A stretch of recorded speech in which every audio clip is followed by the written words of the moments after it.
ദൈവസന്നിധിയിലേക്ക് നമ്മുടെ പ്രാർത്ഥനകളെ ഉയർത്താൻ നമ്മെ സഹായിക്കുന്ന ഗോവണികളാണ് പരിശുദ്ധ അമ്മയും വിശുദ്ധരും. അസാധ്യകാര്യങ്ങളുടെ മധ്യസ്ഥനായ വിശുദ്ധ യൂദാശ്ലീഹായെയും കാണാതെ പോയവ കണ്ടെത്തി തരുന്ന അന്തോണിസ് പുണ്യാളനെയും ഒക്കെ നമുക്കറിയാം.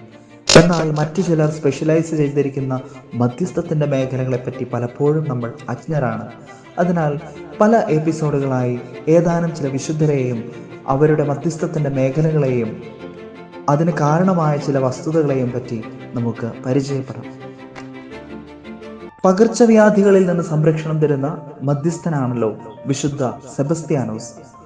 ഗുംബർട്ട് രാജാവിൻ്റെ കാലത്ത് യൂറോപ്പിലെ ലബാർഡുകളുടെ ഇടയിൽ പകർന്നു പിടിച്ച വസന്ത പവിയായിലെ വിശുദ്ധ പത്രോസിന്റെ ദേവാലയത്തിൽ വിശുദ്ധ സെബസ്ത്യാനോസിനെ വണങ്ങി പ്രാർത്ഥിച്ചപ്പോൾ അത്ഭുതകരമായി മാറിയതിനെ തുടർന്നാണ് വിശുദ്ധൻ പകർച്ചവ്യാധികളുടെ മധ്യസ്ഥനായി അറിയപ്പെടാൻ തുടങ്ങിയത്. വിശുദ്ധ ആഗ്നസ് മുടികൊഴിച്ചിലിന്റെ മധ്യസ്ഥയായിട്ടാണ് അറിയപ്പെടുക. ഗവർണറുടെ മകനായ പ്രോഗ്രാഫിന്റെ വിവാഹാഭ്യർത്ഥന നിരസിച്ചതുമൂലം ഗവർണർ അവളെ അറസ്റ്റ് ചെയ്തു. ആഗ്നസ് ഈശോയെ മണവാളനായി സ്വീകരിച്ചിരുന്നു. വിവാഹത്തിന് സമ്മതം നൽകായകയാൽ ജനമധ്യത്തിൽ അവളെ നഗ്നയാക്കാൻ ഗവർണർ ഉത്തരവിട്ടു. അവളുടെ വസ്ത്രങ്ങൾ മാറ്റും തോറും അവളുടെ മുടി അത്ഭുതകരമായി വളർന്ന് അവളുടെ ശരീരം മറച്ചു.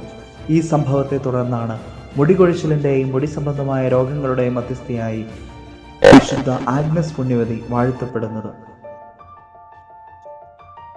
രോഗിയായി കട്ടിലിൽ കഴിയുമ്പോഴും തൻ്റെ ദേവാലയത്തിൽ അർപ്പിക്കപ്പെടുന്ന വിശുദ്ധ കുർബാന ടിവിയിൽ എന്നതുപോലെ അത്ഭുതകരമായി തത്സമയം ദർശിച്ചതുകൊണ്ടാണ് വിശുദ്ധ ക്ലാര ടെലിവിഷൻ പ്രേക്ഷകരുടെയും അതിൻ്റെ പിന്നിൽ പ്രവർത്തിക്കുന്നവരുടെയും മധ്യസ്ഥയായി വണങ്ങപ്പെടുന്നത്.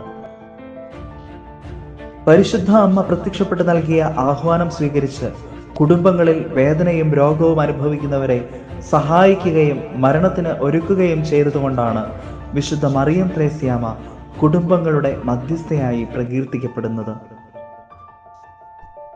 അംഗവൈകല്യമുള്ളവരുടെ മധ്യസ്ഥയായാണ് വിശുദ്ധ ജർമെയിൻ കസിൻ അറിയപ്പെടുക.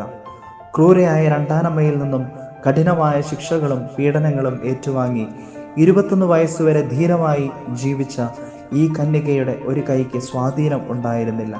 അതിനാൽ അംഗവൈകല്യമുള്ളവരുടെ മധ്യസ്ഥയായി വിശുദ്ധ ജർമെയിൻ കസിൻ വാഴ്ത്തപ്പെടുന്നു.